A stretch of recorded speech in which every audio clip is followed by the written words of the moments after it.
del pasado también, ¿no? Muy bien. Listo, buenos días. Entonces vamos a plantear hoy la clase en torno a la filosofía de la historia de Oswald Spengler, ¿no? Bien, comparto pantalla para presentar la siguiente diapositiva. Mm, muy bien. Listo, tenemos aquí a Oswald Spengler, ¿no? Filósofo alemán que podemos encontrar su obra en el año 1800, podemos encontrar su vida en el año 1880 hasta 1936, ¿no? Bien. Eh, es un filósofo, digamos así, polémico, ¿no? Porque sus vínculos políticos lo llevaron, pues, a emparentar con el fascismo. Y muchos pensadores vinculados al régimen fascista en Alemania tomaron sus ideas, se sintieron identificados, etcétera, ¿no? Aunque él mismo trató de desligar, trató de poner algunas diferencias, sin embargo, sí, pues se lo suele asociar, se lo suele comprender dentro de un tipo de pensamiento fascista, ¿no? Fascista, nazi o cercano a ello, ¿no? Entonces vamos a ver que pese a ello, hay algunas cosas interesantes que uno puede encontrar en su obra, ¿no? Sí, si descontamos el aspecto de la orientación política y tratamos de comprender su obra en un sentido más amplio, hay algo interesante, ¿no? Tanto así, miren, de que en su época, en los años 20, ¿sí? Del siglo, valga la redundancia, 20, es muy influyente en Latinoamérica, en México, en Chile, en Perú. Hay una recepción interesante en su obra. En Perú, por ejemplo, mucho de lo que dice Valcárcel, ¿sí? Eh, el arqueólogo, el historiador Valcárcel, Eduardo Valcárcel, tiene mucha influencia de Spengler. Su libro, Tempestad en los Andes, tiene varias referencias, una influencia marcada de ideas, pues, ¿no? Spenglerianas, sobre todo del libro clave que es La decadencia de Occidente, ¿no? Muy bien, sigamos acá. A ver, brevemente, ubiquemos en el contexto del siglo XX, ¿no? La filosofía del siglo XX entra en crisis en la filosofía entra en crisis en el siglo XX, ¿no? Pues se quiere el ideal positivista de la razón utópica, de la razón científica, ¿no? A ver, ¿qué significa esto? Miren? De que el siglo XX es una época donde ya no hay una creencia tan firme en el progreso. El siglo XIX sí, cree firmemente en el progreso. El siglo XIX piensa que la ciencia, que la tecnología le va a llevar a la fuerza a un mundo mejor. Y eso se expresa en el positivismo, ¿sí? En Comte, en la ley de los dos estadios y demás. Pero en el siglo XX ya no hay ese optimismo, ya no hay esa confianza. En el siglo XX es más bien una conciencia de que la ciencia y la tecnología pueden destruirnos, de que la ciencia y la tecnología pueden crear la bomba atómica, que al ser usada en una guerra nuclear puede acabar con la humanidad, ¿no? Hay esa preocupación, esa conciencia de salud que hasta el día de hoy se mantiene, pues, ¿no? El siglo XX, como todo este conocimiento general, es marcado por la experiencia de la Primera y la Segunda Guerra Mundial, traumáticas para el hombre, ¿no? Experiencias que demuestran que esto del progreso no es algo asegurado, que el progreso no es algo que pueda ser evidente por sí mismo, ¿no? Hay toda una crítica al progreso, ¿no? Hay una etapa que se llama el periodo de entreguerras, ¿sí? Que va, digamos, desde 1919 hasta 1939, donde justamente se consolida esta desconfianza de la razón científica, del progreso, ¿no? De la razón utópica. Bien, sigamos acá. Ya. La obra de Spengler es un claro ejemplo de ello, pues rompe con la razón científica, retomando muchos elementos del romanticismo alemán, especialmente de Goethe, ¿no? Claro, vamos a ver que en la obra de Herder, no, en la obra de Spengler, hay mucha diferencia de la tradición alemana, mucha diferencia sobre todo a Goethe. Y ojo, a Goethe como científico, ¿sí? Uno escucha el nombre de Goethe y piensa en el Fausto, piensa en Werther, piensa en un poeta, un literato alemán. No, a Spengler le interesa más bien destacar que Goethe fue también científico y tiene estudios sobre las plantas, animales, sobre cuestiones vinculadas a la filosofía natural, ¿no? Ya, eso le parece interesantísimo a Spengler y eso lo va a trasladar a la historia, ¿no? La concepción organicista que tiene Goethe lo traslada a la historia, ¿no? Esa es, digamos, la novedad de su entrada, de su método, ¿no? Sigamos. También toma en cuenta la distinción de Dilthey entre ciencias de la naturaleza y ciencias del espíritu, llevando otra esa distinción al extremo. Sí, vamos a ver que es una de sus características, ¿no? Que toma esta diferencia, ¿sí? Y la lleva pues a una esquematización, a una profundización, ¿no? Su pensamiento puede enmarcarse dentro de las corrientes del vitalismo y el racionalismo, ¿no? Que todo esto fue influenciado muchísimo por Nietzsche. Nietzsche también es un gran referente en su pensamiento, ¿no? Diríamos que la filosofía de la historia de Spengler tiene influencias de Goethe, de Nietzsche, de Dilthey, ¿no? Para comprender su visión, su modo de pensamiento. Y vamos a ver que, miren, es uno de los últimos pensadores que toma en serio, toma en serio la idea de filosofía cíclica, o la idea de un tiempo cíclico, la idea de repeticiones en la historia, la idea de que siempre volvemos al mismo punto y repetimos la historia, ¿no? Eso es algo característico de la filosofía de Spengler, ¿no? Bien, sigamos acá. Una pequeña biografía, ¿no? A ver, vamos a compartir su biografía. Sí, siempre es bueno conocer qué hizo el personaje, ¿no? Pues nada, que hable en su contexto. A ver, brevemente, todo acá. Leo y lo comentamos después, a ver. Hijo de Bernard Spencer, fue el mayor de 4 hermanos y pasó una infancia marcada por las cefaleas, dolores de cabeza, ¿no? Y las crisis de ansiedad. En 1891, la familia dejó Blankenburg para instalarse en Hall, sí, donde Spengler frecuentó las clases de latín de la Fundación Frank. Como consideraba la educación normal anquilosada, pero pudo formarse como un autodidacta. Examinó en el bachillerato, ¿no? Descartado su sesión militar por insuficiencia cardíaca, estudió matemáticas y naturales, filosofía en las universidades de Halle, Múnich y Berlín. Se doctoró en filosofía con la tesis Fundamentos metafísicos de la filosofía de Heráclito, bajo la dirección de Alois Wegener. Esa tesis, rechazada en primera instancia en 1903, fue finalmente presentada en Halle, el 6 de abril de 1904. Ese mismo año empezó a trabajar como profesor de ciencias en un instituto por concurso. En su disertación para este puesto, el desarrollo de los órganos de la vista entre las principales especies animales anuncia una constante de su pensamiento, expresada en sus obras ya posteriores, ¿no? Como la bibliotécnica y cuestiones sobre su origen.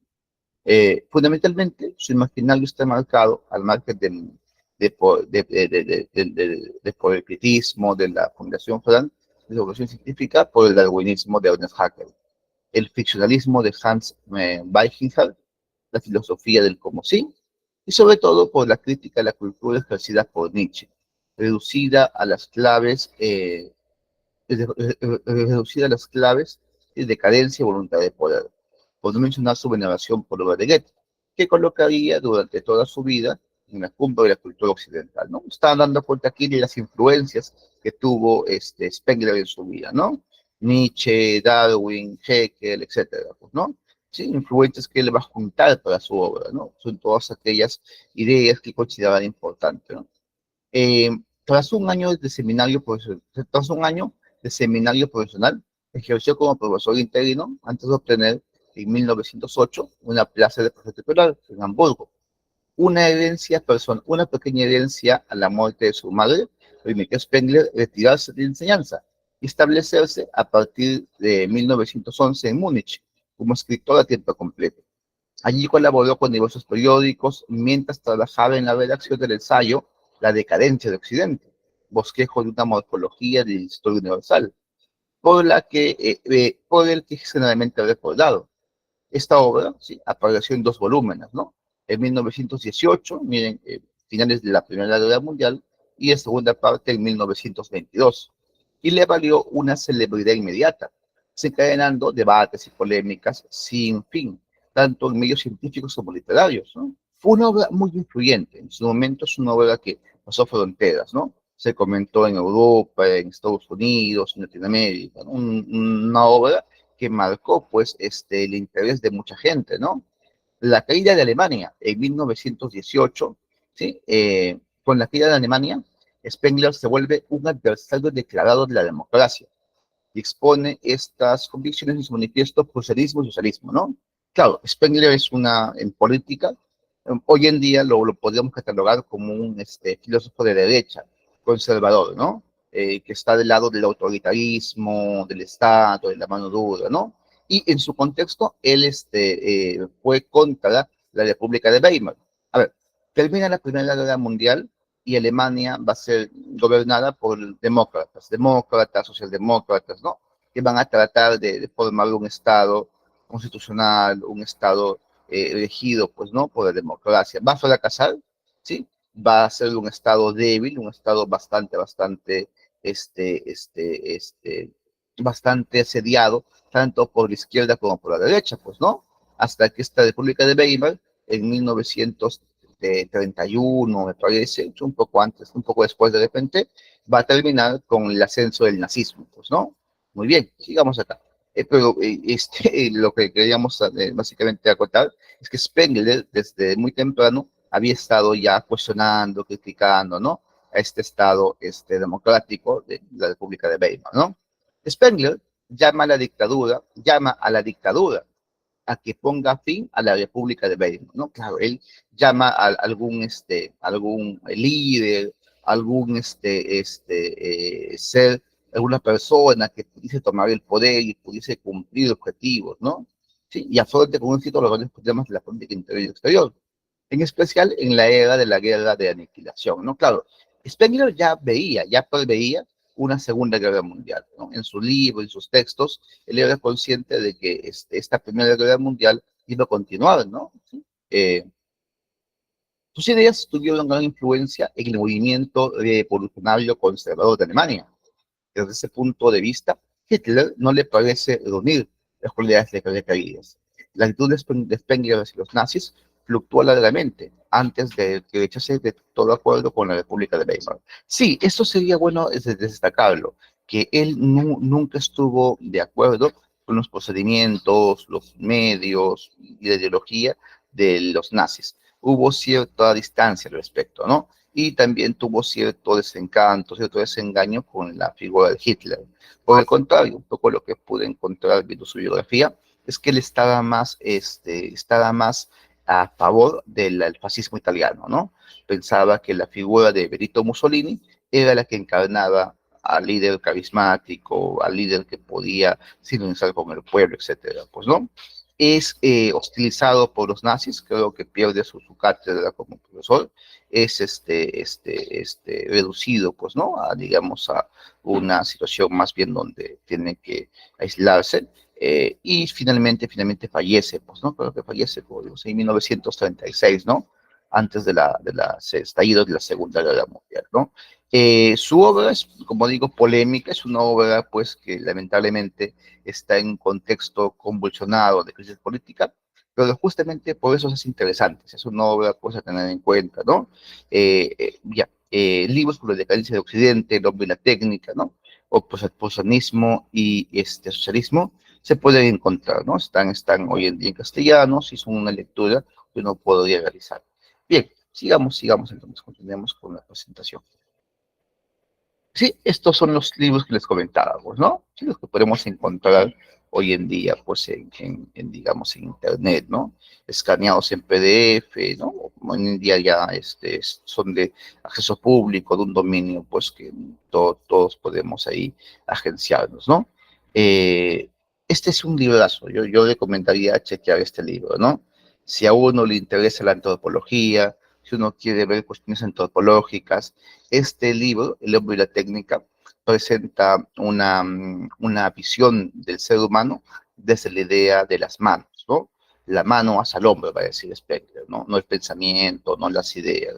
Ahí desarrolla una postura muy cercana, muy paralela a la de Federico Engels, ¿no? No sé si Engels tiene un texto que se llama El papel del trabajo en la transformación del mono en hombre. Bueno, por su cuenta, por su lado, Spengler tiene la misma intuición, ¿no?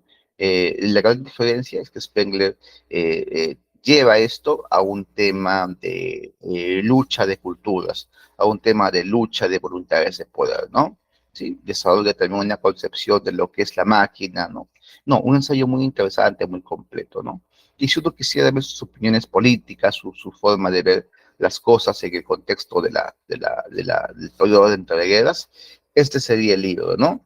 Aquí hay una idea muy interesante, bien. La idea de que los prusianos, es decir, los alemanes, Prusia, Alemania, sí, en ese contexto son términos sinónimos, su idea es de que el modo de vida de los prusianos es ya socialista y se diferencia del socialismo bolchevique, del socialismo, pues, de los partidos marxistas, ¿no? Sí, algo así como que reclama que la forma de vida, que la cultura del pueblo alemán ya de por sí es socialista, ¿no? Y su socialismo propio, nacionalista, etcétera, pues, ¿no? Y también está en contra del individualismo inglés, ¿no? Hay una forma de pensar, de razonar, que tome en cuenta, muy en cuenta el tema nacional, pues, ¿no? Obviamente, por ese motivo, y uno ya saca cuenta si para los oídos de los nazis fue una cosa muy cercana a sus intereses, a su visión de la realidad, etcétera, pues, ¿no? Bien, sigamos entonces. Antes de continuar, compañeros, compañeras, ¿alguna pregunta, duda, comentario? ¿Se entiende hasta aquí el tema? ¿Alguna cosa que de repente quisieran tomar en cuenta?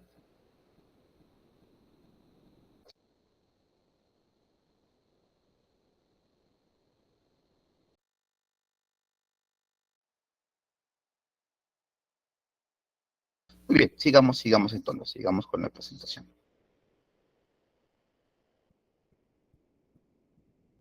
Ya, listo. Ojos para el espejo. Ya, ok. Ahí tu pantalla y continuamos con su presentación. Bien. Ya, este es el libro que vamos a comentar, ¿no? Pero sobre todo de filosofía de la historia se encuentra en este libro. Se encuentra en La decadencia de Occidente, ¿no? Aunque algo de filosofía de la historia podemos ver aquí, ¿no? La técnica, sobre todo en algunos ensayos sueltos que acompañan al texto, ¿no? No, pero sobre todo, claro, la gran filosofía de la historia de Spengler está en La decadencia de Occidente, pues, ¿no? Muy bien. Comencemos leyendo unas primeras líneas del texto, ¿no? Aquí en estos recuadros he seleccionado algunas partes del texto que mediante la lectura vamos a ir comentando, vamos a ir pues examinando, ¿eh? A ver, dice, en este libro se acomete por primera vez el intento de predecir la historia.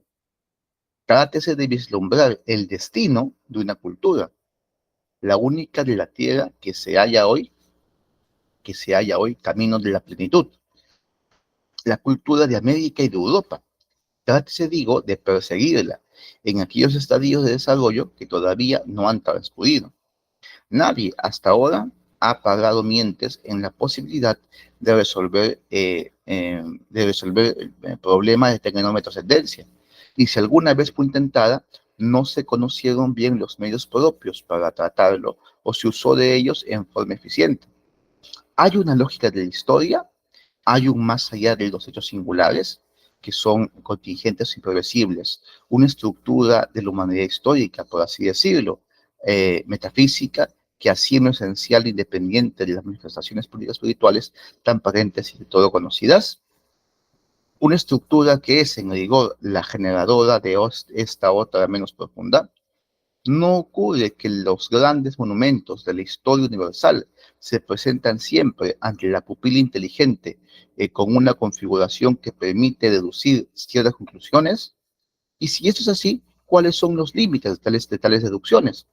Es posible descubrir en la vida, porque historia humana no es sino el conjunto de enormes ciclos vitales, cada cual con un yo, una personalidad, que el mismo lenguaje usual concibe indeliberadamente como individuo de orden superior, activo y pensante, y llama la antigüedad, la cultura china o la civilización moderna.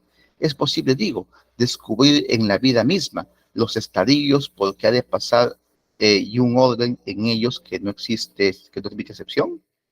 Los conceptos fundamentales de todo lo orgánico, nacimiento, muerte, juventud, vejez, duración de la vida, no tendrán también en esta esfera, un sentido riguroso que nadie aún ha desentrañado. No habrá, en suma, a la base de todo lo histórico, ciertas protoformas biográficas universales. La decadencia de Occidente, que por lo pronto no es sino un fenómeno limitado en lugar y tiempo, como lo es su correspondiente decadencia de la antigüedad, resulta pues un tema filosófico que, considerado en todo su peso, implica todos los grandes problemas de la realidad. Si queremos saber en qué forma se está verificando la extinción de la cultura occidental, habrá que averiguar primero qué sea cultura, en qué relación se halle la cultura con la historia visible, con la vida, con el alma, con la naturaleza, con el espíritu, en qué forma se manifieste y hasta qué punto sean estas formas, pueblos, idiomas y épocas, batallas, ideas, estados, dioses, artes y obras, ciencias, derechos, organizaciones económicas, concepciones del universo, grandes hombres y grandes acontecimientos, símbolos, y por lo tanto, cuál deba ser su interpretación legítima, ¿no? Este es el primer párrafo del texto. Así comienza, así se apertura esta magna obra, ¿no? Vamos a ver aquí algunas cosas, vamos a destacar aquí algunas partes del texto que hemos leído, ¿no? Miren, número uno, aquí hay una cosa que lo diferencia de Hegel, otro gran filósofo de la historia.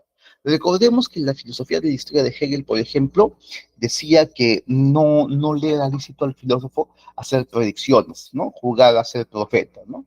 Hegel decía que la filosofía de la historia se ocupa de lo que es y de lo que fue, ¿no? Por ese motivo, deja de lado lo que será, el futuro.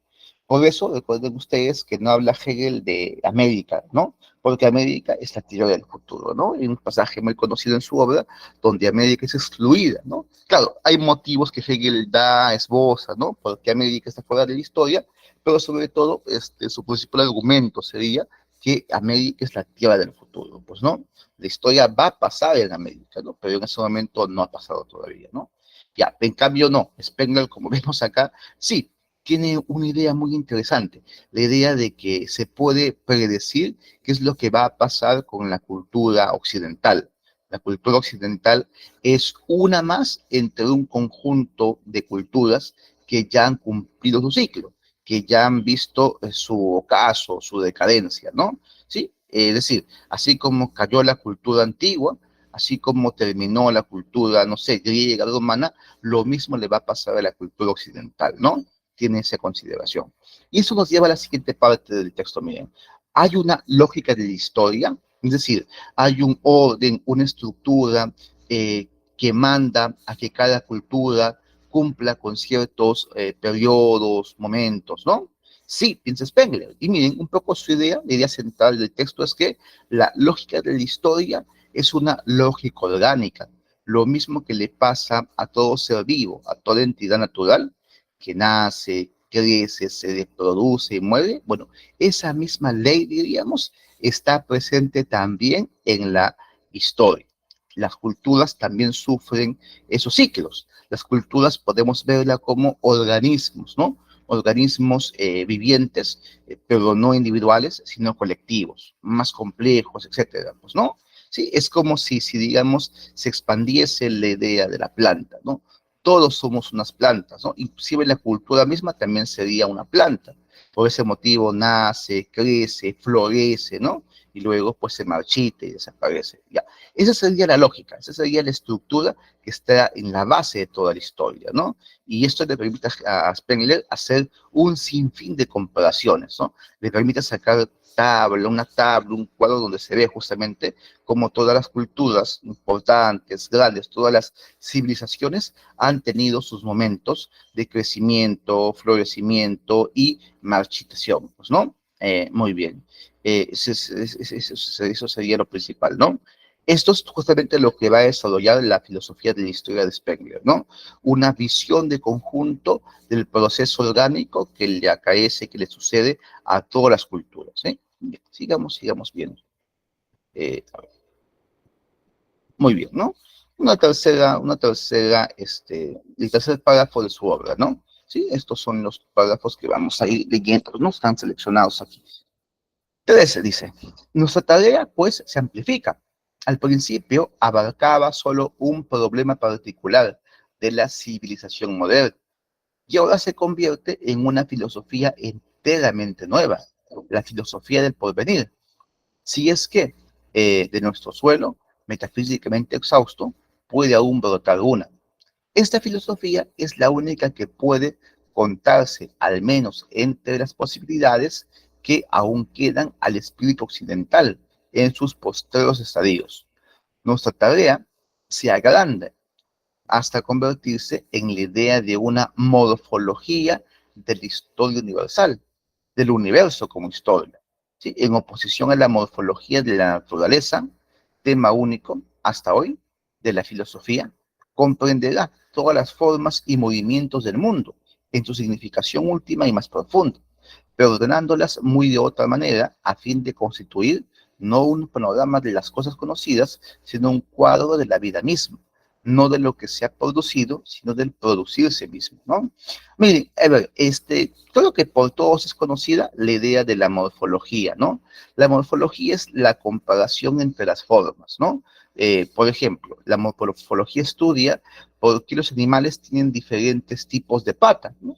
Y claro, piensa en la pata de conejo, la pata de una vaca, la pata de un tigre, ¿no? Etcétera.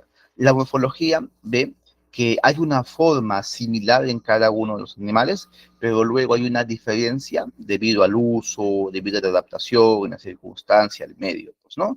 Bueno, algo semejante plantea Spengler, pero en el caso de la historia, ¿sí? Hay un estudio de las similitudes y diferencias que hay entre las culturas, ¿no? Si queremos decirlo así, miren, lo que Spengler hace es proponer una especie de comparación entre culturas, ¿no? ¿Sí? Bajo la idea de que todas son organismos que pueden estudiarse de una forma, desde una perspectiva vitalista, ¿no? Que es lo que vamos a ver en breve. Miren, es por ese motivo que tiene Spengler una concepción, hoy en día diríamos, aunque suene extraño, tiene una concepción intercultural de la filosofía de la historia, ¿no? Lo veremos en breve. Hay muchas cosas interesantes que adelanta su obra, ¿no? Muchas cosas que ya en el siglo XX, décadas después, se han retomado, se han planteado en otro contexto, ¿no? Muy bien. A ver, la civilización antigua era ahistórica. Miren, un tema que vamos a recordar, un tema que vimos en el curso nosotros al principio, el tema de que los griegos, por ejemplo, no tenían filosofía de la historia, que la mentalidad griega estaba encerrada en el eterno retorno. Bueno, mucho antes que de Mircea Eliade, que digamos proponga con claridad esa tesis, vamos a ver cómo Spengler ya estaba intuyendo algo semejante, ¿no? Spengler ya un poco podía ver que sí, efectivamente, los griegos no son un pueblo o no son una cultura que ha desarrollado una perspectiva histórica, ¿no? Leamos y comentemos aquí, ¿sí? Y vamos a ver cómo ahí se emparenta esto con lo que vimos en la obra de Mircea Eliade, ¿no? Ya. Dice lo siguiente. ¿Y qué ocurrirá cuando toda una cultura, cuando un alma colectiva se desarrolla según este espíritu ahistórico? Ahistórico es sin historia, ¿no? ¿Cómo ha de aparecer la realidad, el mundo, la vida?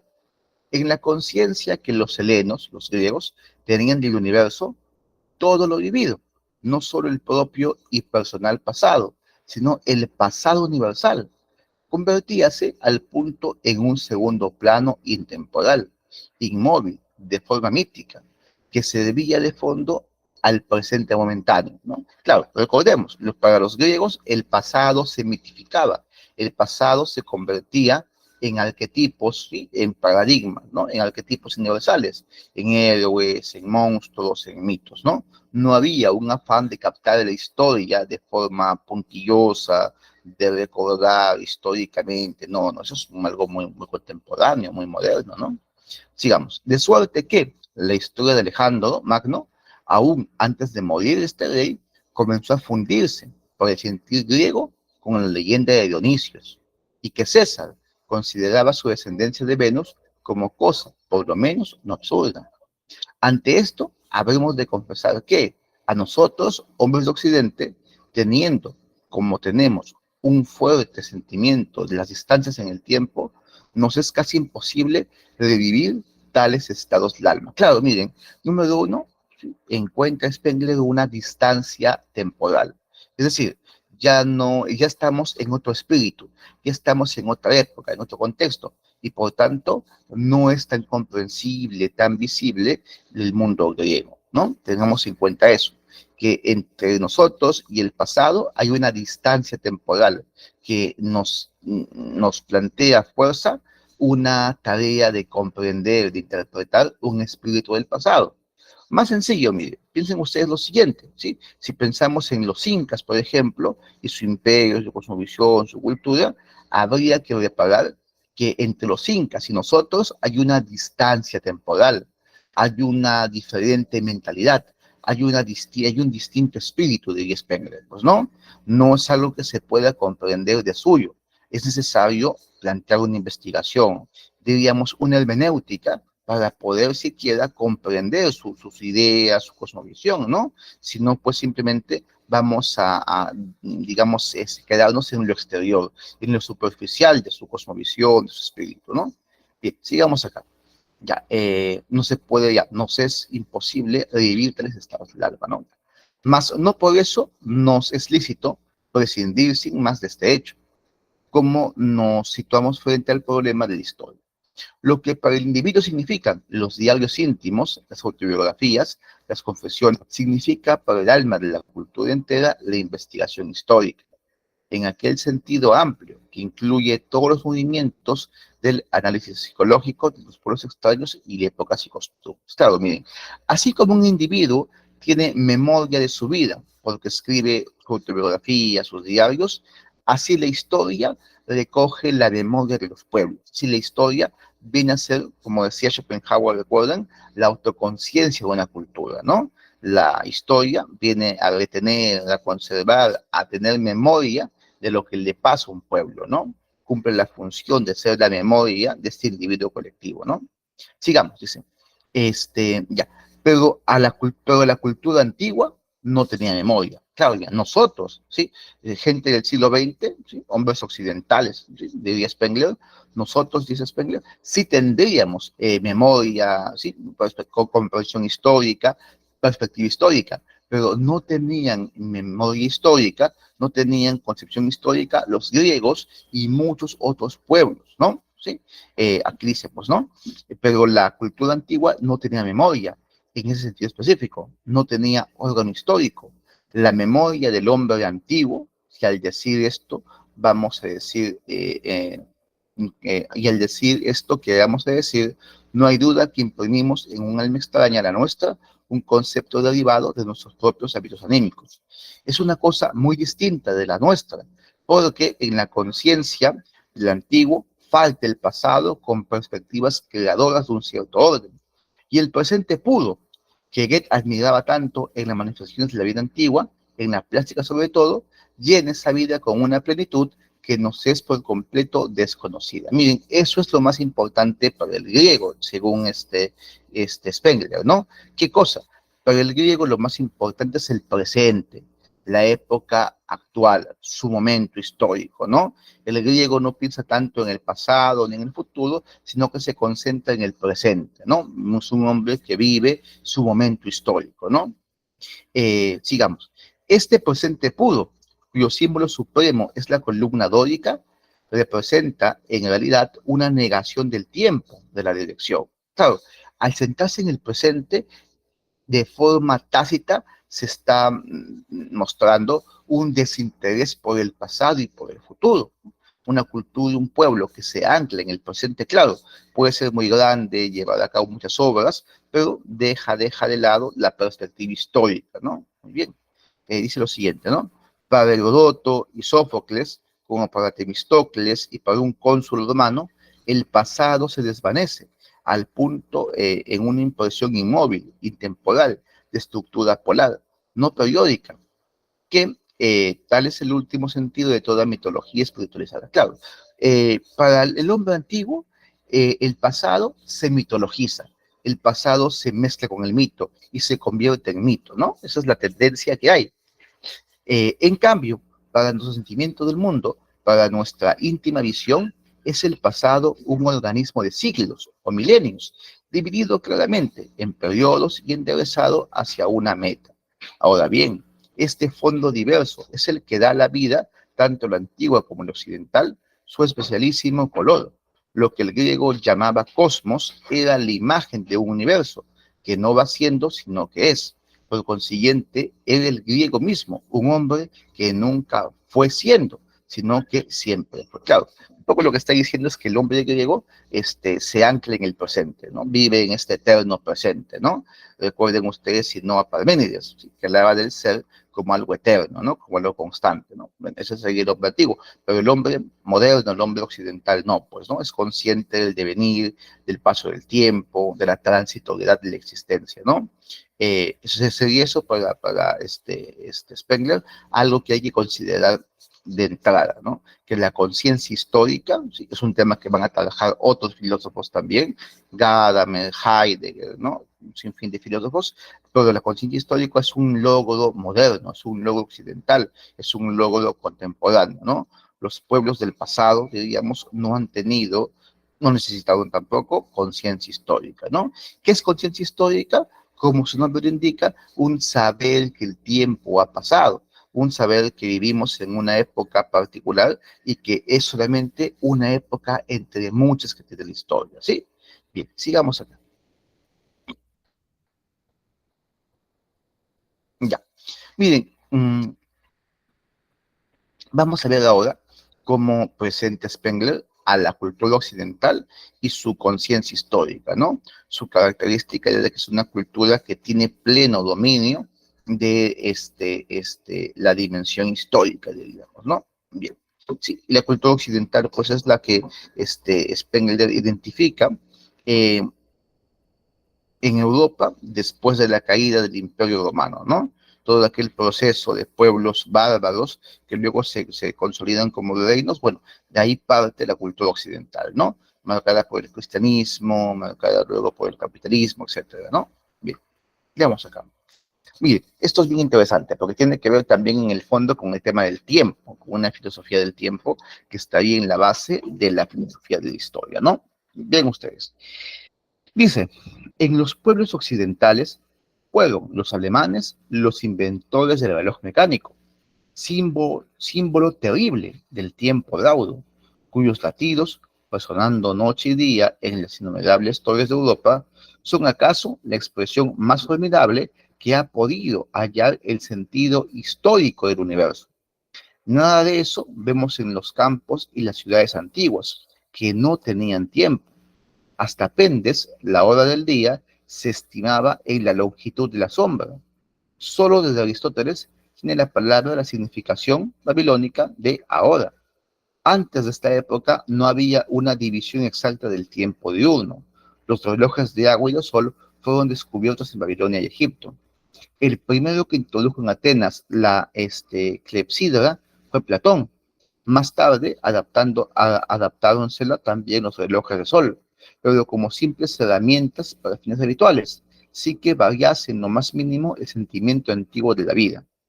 De esta manera queda delimitado nuestro problema.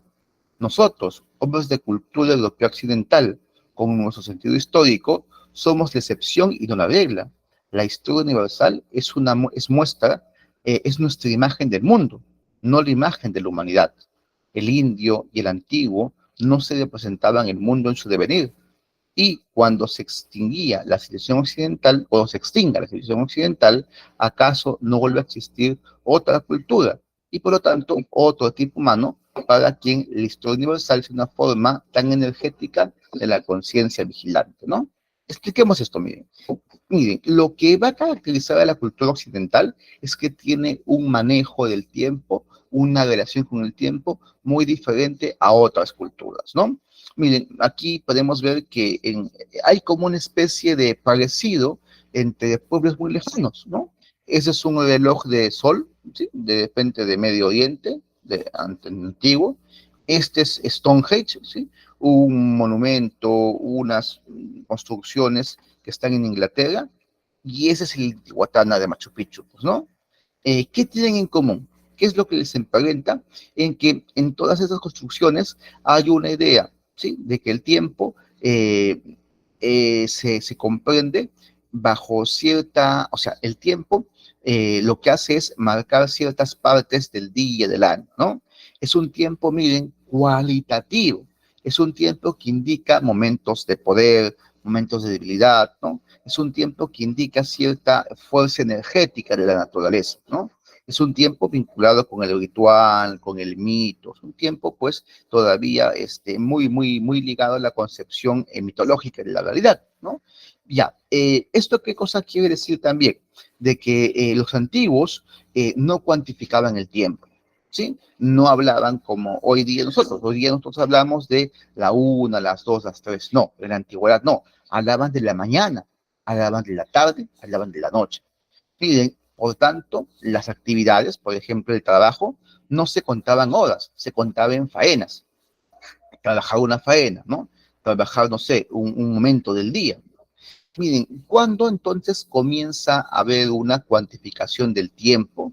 Que miren, sería también la base para el capitalismo. ¿Sí? Porque el capitalismo lo que hace es explotar a una persona bajo un determinado horario, ¿no? Y para ello hay todo un cambio necesario. ¿Cuándo se da esto? Cuando, miren, aquí pone esto en primer lugar, cuando se descubre o se inventa el reloj mecánico, porque el reloj mecánico ya no funciona con este ciclo natural del sol, no, sino que el reloj mecánico pone en primer lugar una especie de concepción cuantitativa, numérica, lineal, homogénea del tiempo, ¿no? Para el tiempo del reloj, las horas valen lo mismo, son lo mismo, ¿no? Y esto, pues, es lo que se impone luego a la cultura. Una concepción, una asunción mecánica, eh, cuantitativa del tiempo, ¿no? Como dije, ¿sí? Es la base del sistema capitalista, es la base de la explotación, ¿sí? Y pues en el fondo es la base de toda la cosmovisión occidental. La idea de que el tiempo es dinero, ¿sí? No sería posible en la antigüedad, porque en la antigüedad no se cuantificaba el tiempo. Hoy en día decimos el tiempo es dinero porque cuantificamos el tiempo, ¿no? Time is money, es la frase de los gringos, pues, ¿no? Por ahí que la conciencia histórica surge en este fenómeno. La conciencia histórica surge en este cambio, en la comprensión del tiempo que tiene el hombre occidental, ¿no? Bien, sigamos acá. Miren, otro tema bien interesante que podemos encontrar en la obra de Spengler tiene que ver con el tema del eurocentrismo. Sí, Spengler es un filósofo que dijimos fue vinculado con la ideología de los nazis, la ideología fascista en general, la ideología conservadora, pero miren, vamos a ver que al margen de eso hay un conjunto de ideas muy interesantes y que ya en Robert Spengler podemos encontrar ciertos visos, ciertas intuiciones que lo convertirían en más o menos algo así como un crítico del eurocentrismo. Y esto no nos tendría que extrañar, porque recordemos que ya en la filosofía de la historia han habido personajes que critican la hegemonía de Europa, la hegemonía de Occidente, ¿no? Recuerden, por ejemplo, Herder. Herder, en su filosofía de la historia para la educación de la humanidad, también cuestiona el colonialismo, la expansión europea, ¿no? Ve eso con sospecha. Bueno, siguiendo esta línea de filósofos europeos críticos de Europa, que hay muchos y muy interesantes, ¿sí? Estaríamos teniendo que contar también a Spengler, ¿no? Miren, y tal vez por eso pegó mucho en Latinoamérica, ¿no? Tal vez por eso, piensen ustedes, lo tomó de referente Valcárcel, pues, ¿no? Sí, como un crítico de la cultura occidental, ¿no? Ya la sola idea de proclamar la decadencia de Occidente es una cosa que, claro, a los que no son occidentales les puede sonar por lo menos interesante, pues, ¿no? Sí, muy bien. Sigamos acá, vayamos ahora al tema. Miren, todo lo que todos en el colegio hemos aprendido con el esquema, ¿no? Historia, prehistoria, ¿no? La historia, la antigua, media, moderna. Miren, Spengler cuestiona eso. Le parece que es equivocado pensar así la historia, por una cuestión en el fondo que tiene que ver con lo que hoy día llamaríamos la interculturalidad y la crítica al egocentrismo, ¿no? Leamos acá. Dice el autor, dice Spengler, dice, edad antigua, edad media, edad moderna. Tal es el esquema increíblemente mezquino y falto de sentido, cuyo absoluto dominio sobre nuestra mentalidad histórica nos ha impedido una y otra vez comprender exactamente la posición verdadera de este breve todo sobre el universo que desde la época de los emperadores alemanes se ha desarrollado sobre el suelo de Europa occidental. Miren, está diciendo que pensar así la historia es algo muy estrecho, muy limitado, ¿no? Y que no nos permite comprender. Dividir la historia en antigua, media y moderna es ya obsoleto, es ya una cosa que para Spengler pierde potencia en la comprensión, ¿no? Sigamos, dice. A él, más que a nada, debemos el no haber conseguido aún concebir nuestra historia en relación con la historia universal, es decir, con toda la historia de la humanidad íntegra, descubriendo su rango, su forma y la duración de su vida. Las culturas venideras tendrán por casi increíble que este esquema, sin embargo, no haya sido puesto nunca en duda a pesar de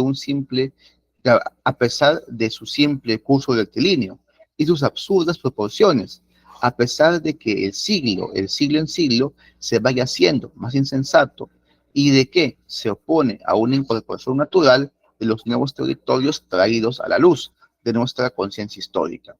Nadie importa, en efecto, que los historiadores hayan tomado la costumbre de criticar el citado esquema. Con esto, lo que consiguen es hacer más borrosa la única pauta de que disponemos, en lugar de sustituirla.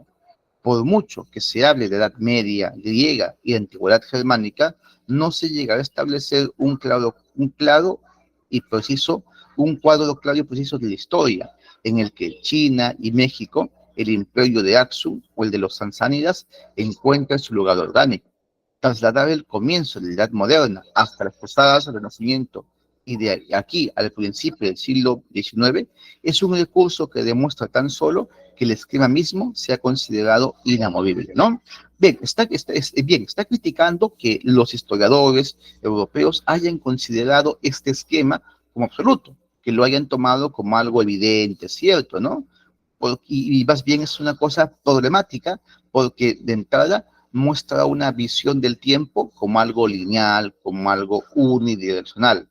Y lo que es peor, este esquema de antigua, media moderna, es un esquema eurocéntrico, válido solamente para Europa, pero que deja de lado a China, a México, a otras culturas, ¿no? Donde a lo mejor no ha habido Edad Media, ¿no? A lo mejor no ha habido todavía Edad Moderna, ¿no? Sí, ahí que Spengler ve lo problemático de esta comprensión, ¿no? Y va a plantear cuestionamientos bien interesantes, ¿no? Miren, esto que solemos, no sé, pensar que lo dice primero Dussel u otros filósofos decoloniales, no, es una crítica que ya la encontramos en Spengler, en Arnold Toynbee y en otros filósofos o historiadores o científicos sociales que ya ven un problema en manejarse con conceptos tan simples, tan esquemáticos, ¿no? Y que más bien piden una renovación, ¿no? ¿Sí? En el caso de Arnold Toynbee es más visible, ¿no? Y su propuesta sí es plenamente intercultural, sí, aboga por una visión de la historia más allá de este esquema, pues, ¿no?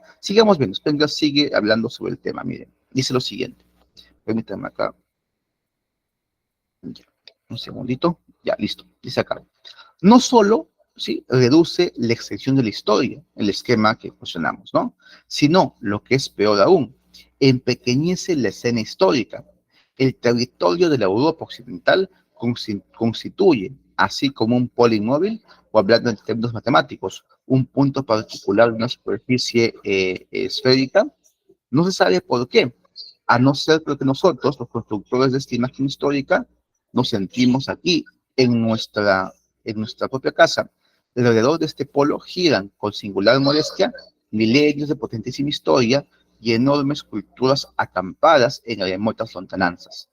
Sí, está diciendo en el fondo, este esquema, sí, antiguo, vía moderna, es un esquema etnocéntrico, un esquema que han hecho los occidentales para poder ubicarse, para poder sentirse más a gusto, más cómodo dentro del contexto de muchas culturas, ¿no? Es como si una cultura, para comprender su mundo, se pusiera a sí misma en el centro. Bueno, eso es lo que ha hecho el europeo occidental con este esquema que cuestionamos, ¿no?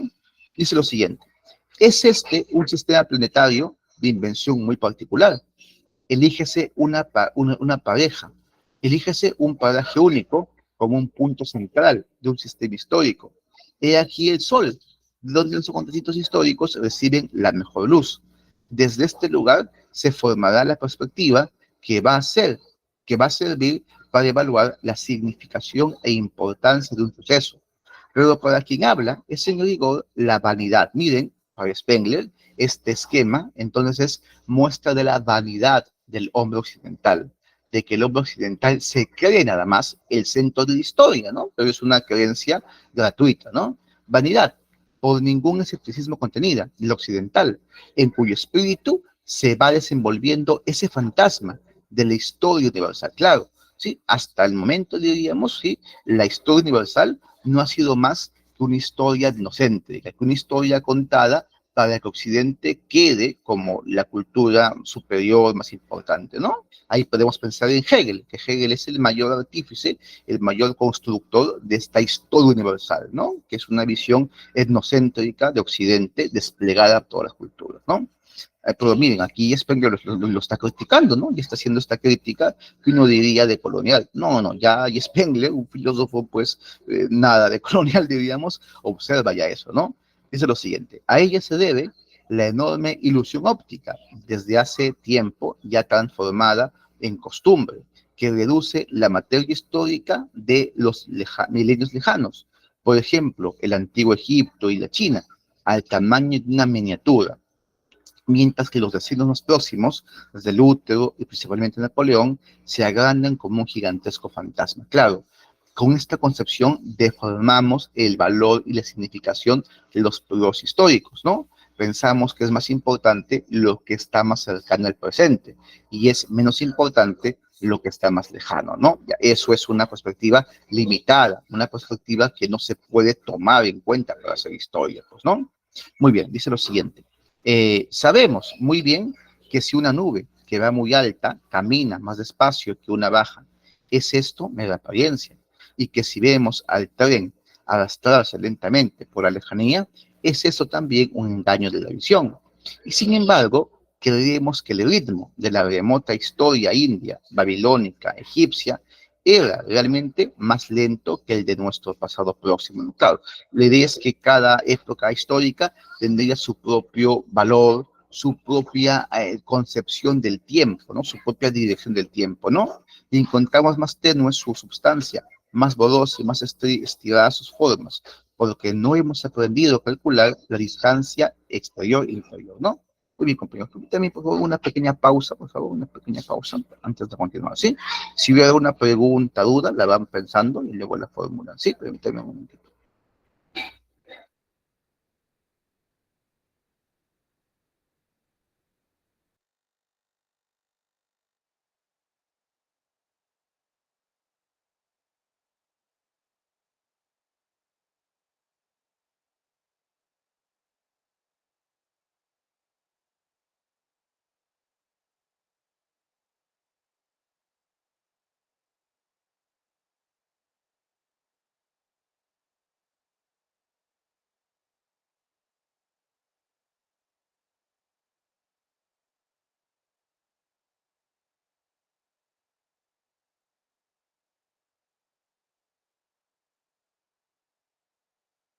Muy bien, compañeros.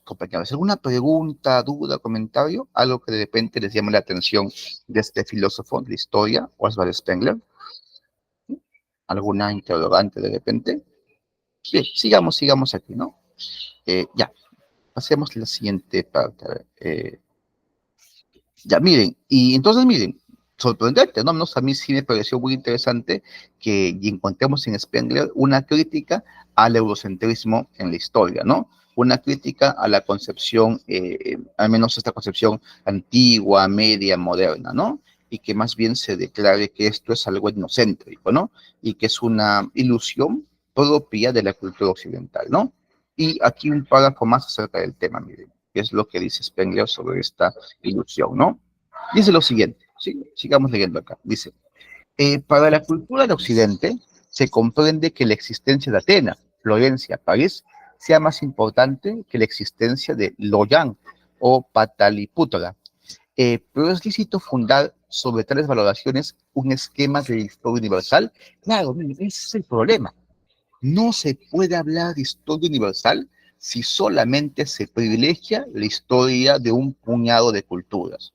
No es universal eso, ¿no? Es una universalidad falsa, universalidad débil, ¿no? ¿Sí? A ver, piensen ustedes en lo del colegio. Pues en lo del colegio se lleva el curso, sí, lo habrán llevado ustedes, imagino también, historia universal, ¿no? pero en la historia universal vemos historia de África, historia de Asia. En la historia universal vemos qué pasa en África en el siglo XV, qué pasa en Japón en el siglo VIII. No, en la llamada historia universal vemos historia eurocéntrica, que es lo que pasa en Francia, en Alemania, ¿no? Sí, y eso es universal. Ya, ese es el cuestionamiento que está de fondo en lo que plantea Spengler, que es una concepción muy etnocéntrica, la que ha estado sobre la base de la historia universal. Él y luego también Toynbee, Arnold Toynbee piensa, no, hay que cambiar esto introduciendo el estudio de las culturas no occidentales, preocupándonos más por conocer los procesos que había en China, en África, en América Latina, etcétera, pues no, para ahí sí, realmente llegar a una concepción verdadera de la historia universal, ¿no? Que sea una historia más intercultural, una historia que tome en cuenta no solamente la perspectiva del occidente, sino también las otras perspectivas, ¿no? Bien, sigamos acá. Pero es lícito el fundar sobre tres valoraciones un esquema de la historia universal. Sería dar razón al historiador chino, que, por su parte, constituye una historia universal en donde las cruzadas, el Renacimiento, César, Federico el Grande, quedarían por insignificantes, sepultados en el silencio. Claro, ¿sí? Pensemos cómo, por ejemplo, dándole la vuelta a la tuerca, cómo contaría la historia universal un historiador chino. Obviamente, pondría como historia principal lo que pasa en China, y más bien pondría como algo anecdótico, lejano, como una nota de pie de página, tal vez cosas como las cruzadas, la reforma, ¿no? Cosas como Julio César y demás, ¿no? ¿Sí? ¿Por qué? Porque están contando la historia universal, pero desde una valoración etnocéntrica, y eso es lo que Spengler cuestiona, pues, ¿no? Dice, ¿por qué ha de ser el siglo XVIII, morfológicamente considerado, más importante que uno cualquiera de los precedentes al siglo XVI? No es ridículo oponer la edad moderna, con sus escasos siglos de extensión, localizada además esencialmente en Europa Occidental, a la antigua, que comprende otros tantos milenios y en la cual la masa de las culturas perénicas, sin intentar de ellas una profunda división, se aprecia como un simple apéndice. Claro, ¿por qué esa contraposición entre antiguo y moderno, no? ¿Qué se gana, qué quitas de ello, no? Y miren, lo que es peor, entre antiguo y nuevo, o entre antigüedad y modernidad, ponemos un medio, ¿no? Que parece que no tiene importancia, ¿no? La famosa Edad Media parece que en este esquema no tiene sustancia, no es una cosa relevante, porque justamente es digamos, la interrupción o claro, la interrupción entre un pasado y un mundo actual, pues, ¿no? Hay un conjunto de prejuicios, ingenuidades, ¿no? Que uno asume cuando simplemente se deja llevar por el esquema antigüedad, edad media, moderno, pues, ¿no? Muy bien, sigamos viendo acá. Dice, para salvar el caduco esquema, no se ha despachado a Egipto y a Babilonia, cuyas historias forman cada una un todo concluso, cualquiera de los cuales pese tanto por sí solo como las supuestas universales de Carlomagno hasta la guerra mundial y aún más allá, calificándolo de periodo anterior. Claro, sí, y para poder darle realce al mundo moderno, se le contrapone al mundo antiguo, pero por mundo antiguo se entiende algo muy vasto, algo muy extenso. ¿Qué es el mundo antiguo? ¿Solamente Grecia? ¿Solamente Roma? ¿O también Egipto, Babilonia, etcétera, ¿no? Eso es lo que le parece a Spengler sospechoso, que se mete en un saco a culturas tan grandes, importantes, que duraron milenios, ¿no? El imperio egipcio duró pues mínimo 3000 años, ¿no? Se lo puede comparar al mundo moderno, que apenas tiene unos 500 años, ¿no? Sigamos. No se ha concluido a las estrecheces de una nota como una mueca de perplejidad los poderosos complejos de las culturas india y china, y en cuanto a las grandes culturas americanas, ha existido sin más ni más ignoradas sobre el texto de que les falta conexión. Miren, aquí está un tema bien importante para nosotros, y en este esquema del todo universal, ¿dónde ubicamos las culturas americanas? Aztecas, mayas, incas, ¿no? dónde encuentran su lugar en este esquema eurocéntrico, ¿no? Claro, un poco la salida ya la da Hegel, pues, ¿no? Hegel las deja fuera de la historia, ¿no? Para Hegel, la historia no debe contar ni lo que ha pasado en México, ni lo que ha pasado en Perú, pues, ¿no? Sí, pero obviamente ese es el prejuicio etnocéntrico, el prejuicio, pues, de Hegel, ¿no? Y Spengler, ya en una época posterior, no quiere caer en ese mismo prejuicio, ¿no? Y tiene un artículo, en el hombre de la técnica, tiene un artículo acerca de las civilizaciones americanas, pues, ¿no? Y plantea ahí que el principal problema es saber su cronología, es saber las fechas en que surgieron y demás, ¿no? Su texto está todavía lleno de brumas, o sea, lleno digamos, claro, es un texto de 1920 y tantos, obviamente se le comprende que no había investigaciones más serias, pero hay intuiciones muy interesantes, ¿no? Sobre todo él dice que el principal problema para saber el lugar de las culturas americanas es saber la fecha de aparición de sus civilizaciones, pues, ¿no?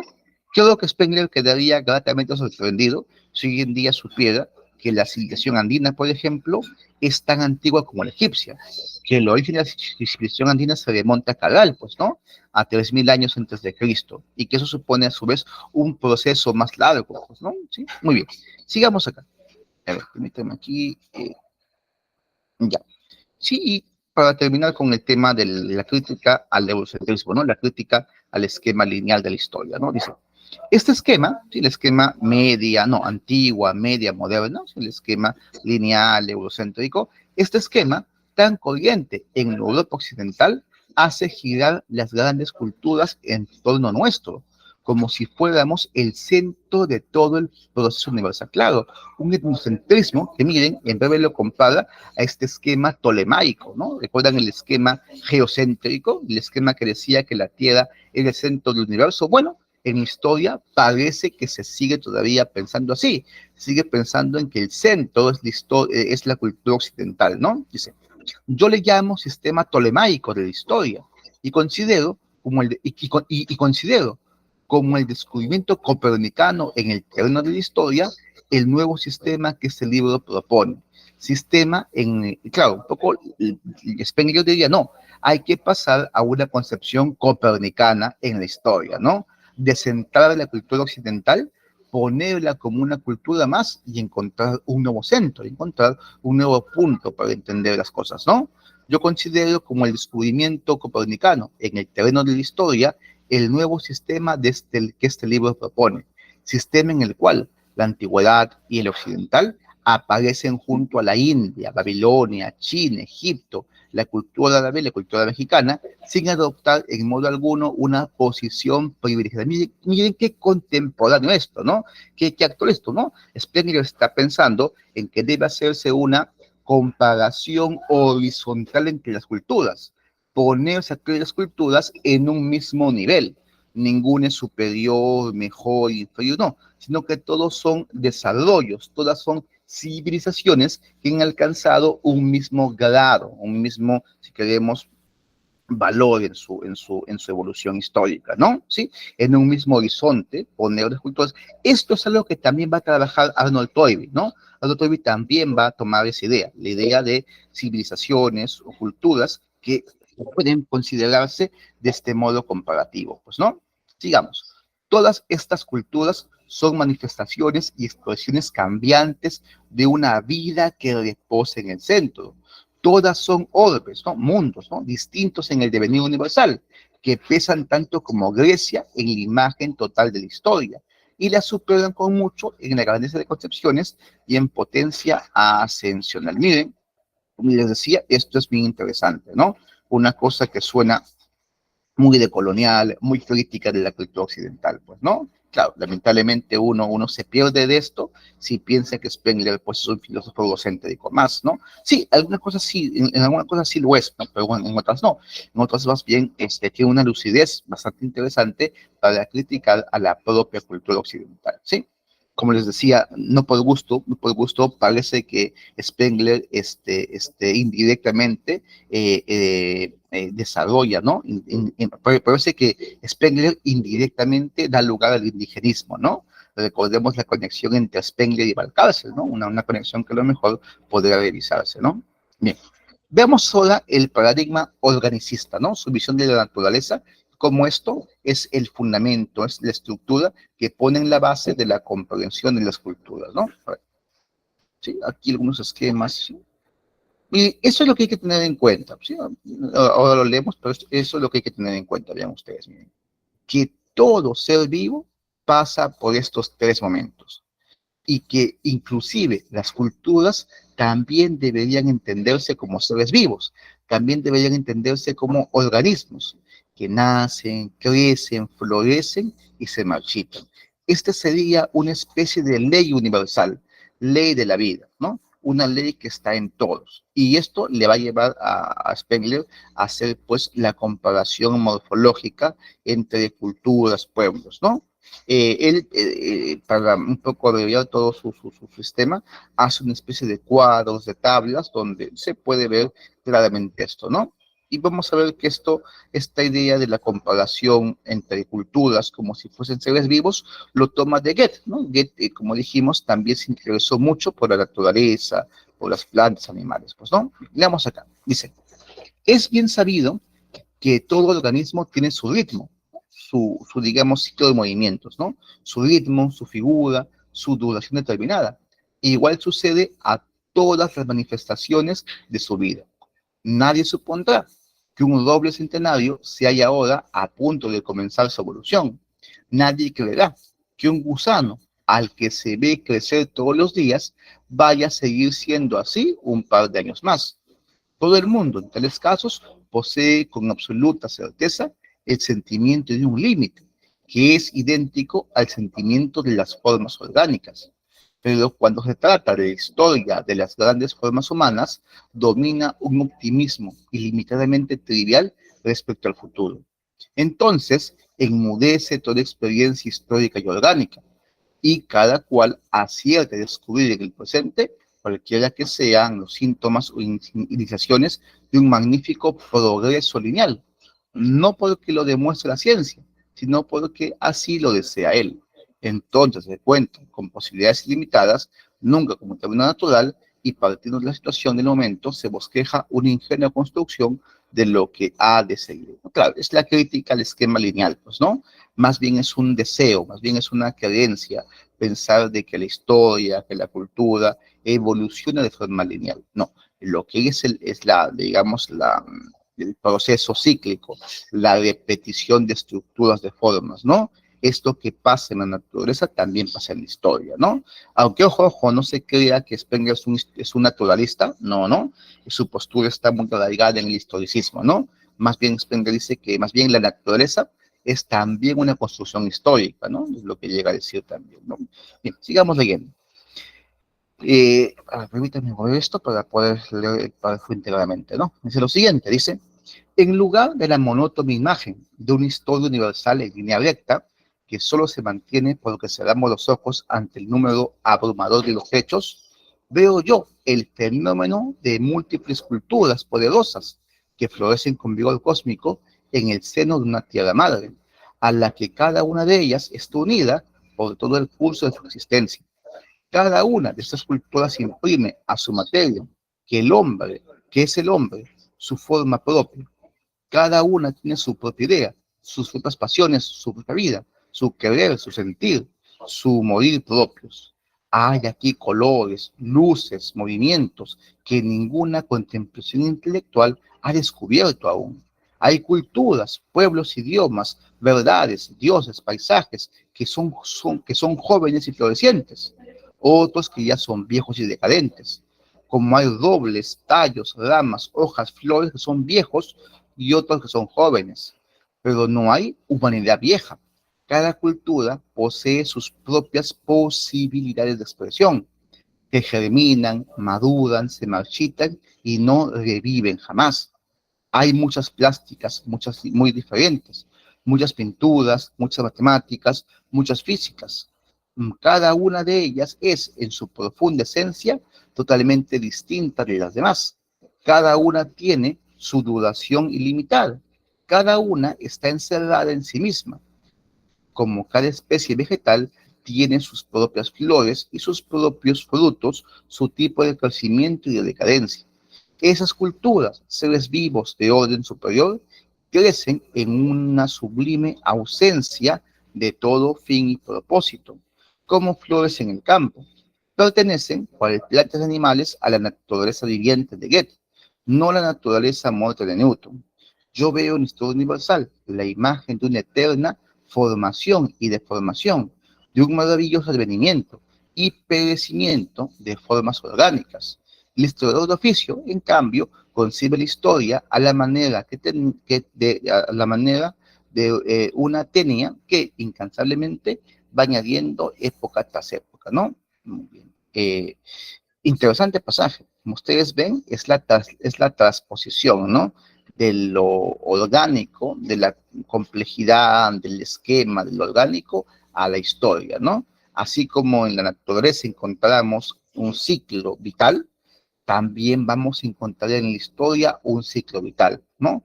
Como las culturas, sí, también se amoldan a este proceso natural, ¿no? Ya, pero como repito, no se crea que Spengler es un naturalista, no, no, por el contrario, ¿no? La cultura es un producto humano, un producto del espíritu, diríamos, ¿no? Y que es más, la naturaleza misma también sería una construcción histórica.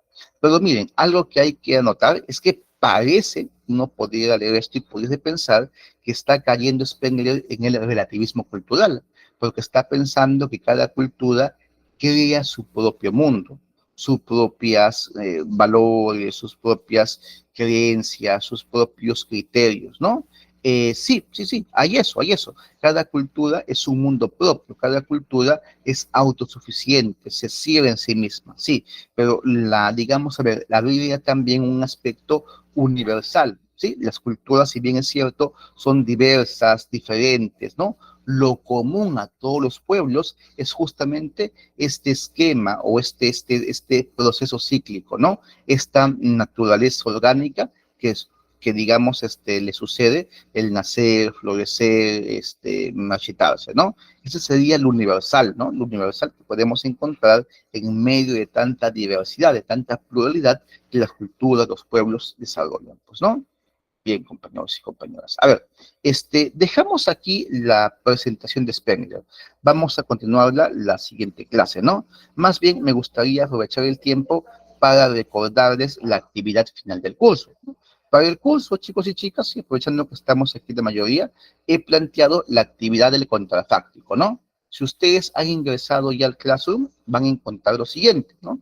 Número uno, encuentran ya los materiales que pueden tomar en cuenta para desarrollar los contrafácticos, ¿no? Número uno está la diapositiva que presentamos la clase anterior, ¿sí? Donde ahí se explica un poco qué es el contrafáctico, qué consiste, de qué va, ¿no? Y también se da un pequeño esquema de cómo debe ser su trabajo, ¿no? En su trabajo ustedes tienen que considerar un hecho histórico, ¿no? Variarlo, falsearlo, ¿no? Pensar qué hubiera pasado si tal hecho histórico hubiese sido distinto, ¿no? Proyectar una línea en el tiempo y hacer una comparación con el tiempo real, entre comillas, ¿no? Con los acontecimientos fácticos, ¿no? Encontré una versión digital del libro Contra la Historia del Perú, ahí lo pueden chequear, lo pueden ver, ¿sí? Está completo, es un libro que está escaneado de forma completo, ahí pueden revisarlo, hay ejemplos de contrafácticos muy interesantes, ahí pueden ver los contrafácticos, ¿no? El de Jauja, capital del Perú, Tupac Amaru, ¿no? En el Cusco, etcétera, pues, ¿no? Muy bien. Luego también pueden ver lo siguiente, miren, esto es muy recomendable. El programa sucedió en el Perú, hizo todo un capítulo al tema del contrafáctico, ¿no? Aquí está la parte uno, pero igual en YouTube siguen y van a encontrar todas las partes que se dedicaron al tema, ¿no? Y acá les he puesto bien, bien simpático, miren, un ejercicio de contrafáctico, ¿no? Este youtuber, Merlin Chambi, de la biblioteca de Merlin, hizo un Sí, sí. contrafáctico, sobre Keiko, ¿no? ¿Qué pasaría si Keiko Fujimori gana, ¿no? Ahí cita el libro Contra la Historia del Perú, explica un poco el tema y sobre todo ensaya, pues no ensaya este contrafáctico, ¿no? Pueden tenerlo en cuenta, pueden considerarlo, ¿no? Muy, muy, muy interesante cómo desarrolla ese contrafáctico, ¿no? Y por último, aquí les he puesto como una fuente, como una recomendación tal vez, una página, no, un canal de YouTube dedicado íntegramente al tema del contrafáctico, ¿no? Se llama, tiene un nombre bastante curioso, el baúl de los conocimientos inútiles, ¿sí? En este canal, sobre todo en los videos más antiguos, van a encontrar contrafácticos, van a encontrar que los videos hacen la pregunta, ¿qué pasaría si, no? ¿Qué pasaría si la Tierra, si el Sol desaparece, ¿sí? ¿Qué pasaría si los mamuts vuelven a la vida, etcétera? Pues, ¿no? Sí, tiene varios videos sobre el tema, ¿no? Por ejemplo, él juega con el tema de las posibilidades, con el tema, pues, de cómo cambia la historia si hubieran cambiado uno u otro acontecimiento que pensamos importantes, ¿no? Pensamos claves, fundamentales, ¿no? Por ejemplo, miren aquí, ¿qué hubiera pasado si la Revolución Cubana no ocurriría, ¿no? Si no hubiera habido la Revolución Cubana, ¿cómo hubiera cambiado la historia de América Latina, la historia mundial, etcétera? Pues, ¿no? Etcétera. Bien, chicos y chicas, ¿sí? Tengan en cuenta este canal, ¿sí? Sobre todo los comentarios y los videos más antiguos, que son los más interesantes. Miren, aquí uno que les puede interesar, ¿no? ¿Qué pasaría, qué hubiera pasado en la historia si los incas vencían a los españoles, ¿no? Aquí se trabaja, pues, esa posibilidad, ¿sí? Bien, vamos acá, ¿sí? Bien, y compañeros, compañeras, una cosa que he puesto que es sumamente importante es ya el calendario de actividades. Miren, vamos a exponer los contrafácticos comenzando el 30, 31 y 6 de febrero. El día 30 de enero, ¿sí? Comenzamos con la exposición de Almirón Roosevelt, luego Abigail Arapa, luego Chacón Carlos, luego Adolfo Choque y con Copa Condori y Yerdi, ¿no? Chicos, chicas, preparen una exposición de 10 minutos, ¿no? Con su PPT y desarrollando el contrafáctico que ustedes elijan. Luego seguimos el 31 de enero, ¿sí? Con el compañero Cruz Jaime, García Jonathan, Guamán Bolívar, Guayay Puma Kedi y Laime Bravo, ¿no? Serían los siguientes, ¿no? Cada día tenemos 5 exposiciones. Y el 6 de febrero terminamos con la exposición de Hurtado Andrea, Mora Mirela, Bill Quispe, Quispe Cristel y Zúñiga Carlos, ¿no? Chicos, las fechas son inamovibles, son fechas que están planteadas así, ¿eh? Si hay alguna dificultad, me escriben para hacer el cambio, pero ya de entrada pues, serían la fecha asignada, pues, ¿no? Ojo, no se puede exponer otras fechas, si digamos, estas fechas son las últimas del curso, ¿sí? Tienen que cumplir la exposición el día que les corresponde, ¿no? Sí, muy bien. Listo, compañeros, compañeras, ¿alguna pregunta, duda, comentario, algo que a lo mejor podemos aclarar antes de finalizar la clase? ¿Alguna duda sobre el tema? Adelante, compañeros, si hay alguna duda, escuchamos. Sí, Dígame, profesor, compañero, cuéntame. ese tema de exposición de los contrafácticos va